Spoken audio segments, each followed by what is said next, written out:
Hello दोस्तों, नमस्कार। आपके अपने यूट्यूब चैनल में आपका स्वागत है। इस वीडियो में हम बात करेंगे बजट को लेकर कुछ इम्पोर्टेंट अपडेट्स के बारे में।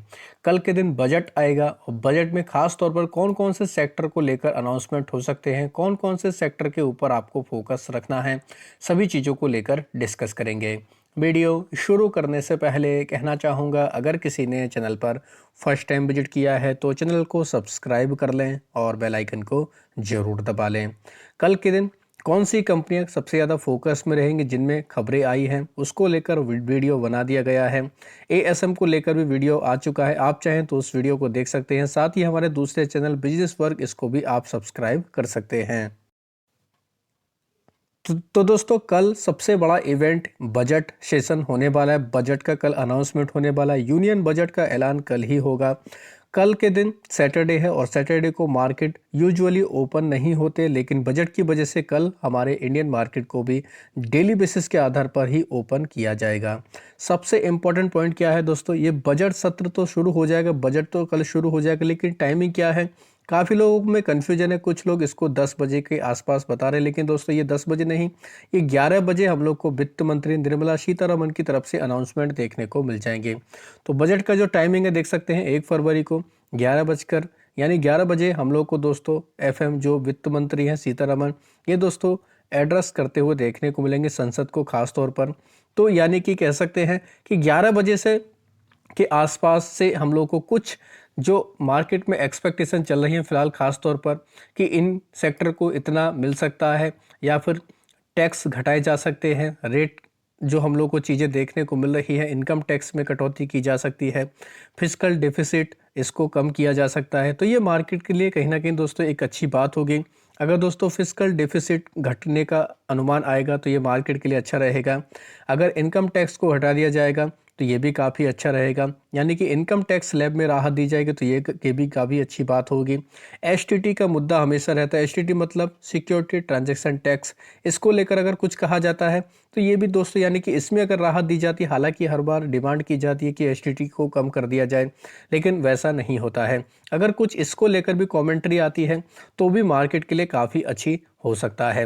लेकिन अब सबसे इंपॉर्टेंट पॉइंट क्या है दोस्तों, कुछ सेक्टर ऐसे रहेंगे जिनके ऊपर खास तौर पर पूरे मार्केट की नज़र रहेगी। उस सेक्टर से रिलेटेड जो भी ऐलान होगा, डायरेक्टली और इनडायरेक्टली कई सारी कंपनियों के ऊपर हमें इम्पैक्ट देखने को मिल जाएगा। तो कौन से वो सेक्टर हैं, पहले उनको स्टडी कर लेते हैं, उनके बाद उनसे रिलेटेड कंपनियों को हम लोग स्टडी करेंगे। पहला सेक्टर रहेगा दोस्तों, सेक्टर तो क्या कहेंगे दोस्तों, कैपेक्स के ऊपर आपको फोकस रखना है। कैपेक्स का कितना ऐलान होता है, हालांकि 10 से 11% तक यूजुअली दोस्तों कैपेक्स को का जो एलोकेशन होता है उसको इंक्रीज कर दिया जाता है। इस बार कितना ऐलान होता है ये काफ़ी इंपॉर्टेंट रहेगा। इसी के साथ साथ दूसरा अनाउंसमेंट दोस्तों काफ़ी ज़्यादा इंपॉर्टेंट रहेगा पावर सेक्टर को लेकर। पावर सेक्टर को लेकर क्या क्या चीज़ें की जाने वाली है, क्या प्लानिंग सरकार की है, बजट में कितना एलोकेशन होता है, ये भी काफ़ी इंपॉर्टेंट रहेगा।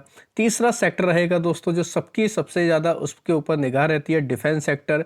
डिफेंस सेक्टर के ऊपर खास तौर पर आपको नज़र रखनी है। डिफेंस को लेकर सरकार की तरफ से क्या कॉमेंट्री आती है, कितना एलोकेशन इस सेक्टर को मिलता है, तो ये भी काफ़ी ज़्यादा इंपॉर्टेंट रहने वाला है। इन्हीं के साथ साथ रेलवे सेक्टर के ऊपर भी सबसे ज़्यादा दोस्तों बाजार की निगाह रहेगी। रेलवे और डिफेंस से जुड़ी हुई कंपनियां ऑलरेडी काफ़ी अच्छा परफॉर्मेंस दिखा भी चुकी हैं, तो ये कंपनियां भी कल के दिन काफ़ी फोकस में रहेंगी। तो रेलवे सेक्टर के ऊपर भी आपको नज़र रखनी है। पहले तो रेल बजट अलग से आता था, लेकिन इसको रेल बजट को यूनियन बजट में कंबाइन कर दिया गया। तो दोस्तों ये आप लोगों को, अगर आप लोगों को ये पता है कि ये कब से किया गया था, यूनियन बजट में ही रेल बजट को ऐड किया गया था, तो आप जरूर बता सकते हैं, या फिर ये भी कमेंट में बता सकते हैं कि आखिरी बार रेल बजट कब अलग से पेश किया गया था। तो ये भी आप लोग कमेंट सेक्शन में मेंशन कर सकते हैं। तो रेलवे सेक्टर के साथ साथ एक और सेक्टर काफ़ी ज़्यादा फोकस में रहने वाला है, रियल एस्टेट सेक्टर। यस दोस्तों, रियल एस्टेट को लेकर सरकार क्या ऐलान करती है, क्या छूट दी जाती है, या फिर नए घर बनाने को लेकर क्या ऐलान होते हैं, तो इस सेक्टर को भी काफ़ी ज़्यादा बाजार वॉच आउट करने वाला है। एक और सेक्टर है रिन्यूएबल एनर्जी। रिन्यूएबल एनर्जी के ऊपर भी आप लोग को नज़र रखनी है। सरकार एक तरीके से रिन्यूएबल एनर्जी को लेकर क्या ऐलान करेगी, इसको लेकर सरकार के क्या टारगेट हैं, ये भी काफ़ी ज़्यादा हमें फोकस में देखने को मिल जाएगा। तो इन सेक्टर के ऊपर खास तौर पर मार्केट की सबसे ज़्यादा निगाह रहने वाली है। सबसे ज़्यादा इन सेक्टर को लेकर मार्केट अलर्ट है। तो इन सेक्टर से जुड़ी हुई कंपनियों की अगर बात की जाए जो ऐलान होने के दौरान सबसे ज़्यादा कल रिएक्शन दिखा सकती हैं, उनके ऊपर तुरंत रिएक्शन देखने को मिल जाएगा।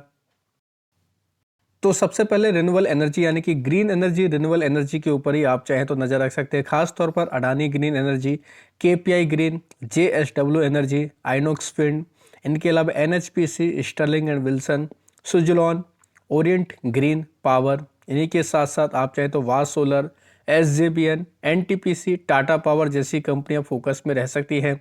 एनटीपीसी ग्रीन को भी आप चाहें तो अपने फोकस में रख सकते हैं। केपी एनर्जी को अपने आप रडार पर रख सकते हैं। प्रीमियर एनर्जी, ये कंपनी भी काफ़ी ज़्यादा फोकस में रह सकती है इस न्यूज़ की वजह से, यानी कि जो भी इसको लेकर अनाउंसमेंट होता है। तो साथ ही वारी एनर्जी लिमिटेड, इसके ऊपर भी आप नज़र रख सकते हैं। यानी कि ये ऐसी कंपनियां रहेंगी जो रिन्यूएबल एनर्जी को लेकर जो भी अनाउंसमेंट होगा, इन कंपनियों के ऊपर उसका रिएक्शन देखने को मिल जाएगा।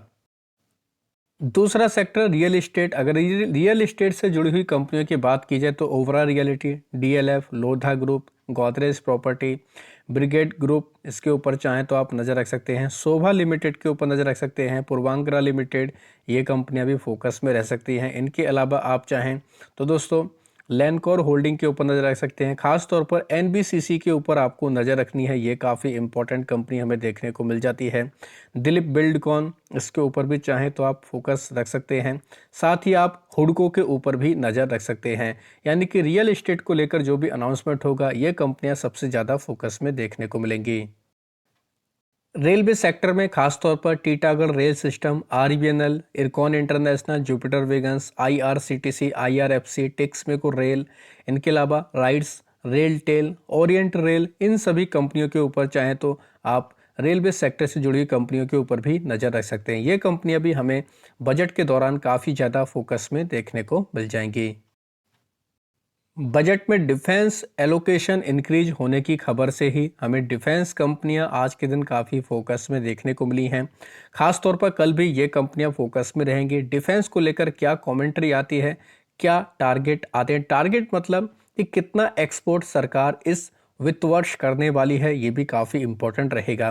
तो डिफेंस को लेकर जहां पर भी डिफेंस सेक्टर को लेकर बात आएगी तो उस दौरान हम लोग को सबसे ज़्यादा जो फोकस में कंपनियां देखने को मिलेंगी, Bharat dynamic, Paras defence, Hindustan aeronautics यानी HAL, Mazagon dock ship builder, Bharat electronics, Cochin shipyard, DCX system, MTAR technology, zen technology, solar industry, data patterns, garden reach, इनके अलावा बीईएमएल, ये सभी कंपनियां फोकस में रहेंगी। भारत फोर्ज, प्रीमियर एक्सप्लोसिव, ये सभी कंपनियां हमें उस दौरान फोकस में देखने को मिल जाएंगी। पावर सेक्टर को लेकर भी अगर जब भी अनाउंसमेंट होगा तो उसमें चाहे तो आप JSW energy, Adani power, Tata power, Adani green energy, Torrent power, NHPC, Reliance power, SJVN, इन सभी कंपनियों के ऊपर भी चाहें तो आप फोकस रख सकते हैं। ओवरऑल कह सकते हैं आईईएक्स यानी इंडियन एनर्जी एक्सचेंज, इसको भी काफ़ी ज़्यादा बेनिफिट इस न्यूज़ का देखने को मिल जाएगा। और कैपेक्स को लेकर जो भी अपडेट आएगा, जितना भी ज़्यादा दोस्तों कैपेक्स का एलोकेशन इंक्रीज होगा, तो उनमें कई सारी कंपनियां हमें खास तौर पर फोकस में देखने को मिल जाएंगी। जिनमें अगर देखा जाए एलएनटी, सबसे ज़्यादा बेनिफिट एलएनटी पर देखने को मिल सकता है। अल्ट्राटेक सीमेंट, ये कंपनी भी काफ़ी फोकस में रह सकती है।